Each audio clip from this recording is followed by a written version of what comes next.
තමන් විසින් පව් නොකිරීමෙන්මයි තමන් පිරිසිදුවන්නේ.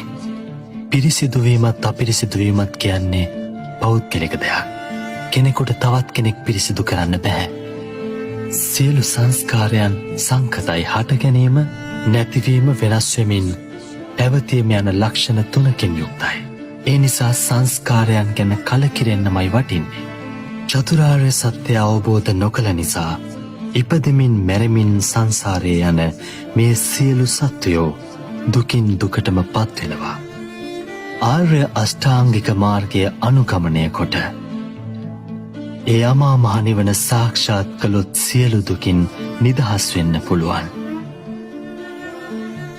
ඔබත් දැන් අප්‍රමාදීව කුසල් දහම්වල යෙදී වාසය කරන්න. ඔබ මේ ගත කරන මිනිස් ජීවිතය තුළ මනුෂ්‍ය වර්ගයාගේ යහපත පිණිස පිළිපදින්න. ඒ ඔබගේ මුළු මහත් සමාජයේ යහපත පිණිසත් සැපය පිණිසත් හේතු වේවි.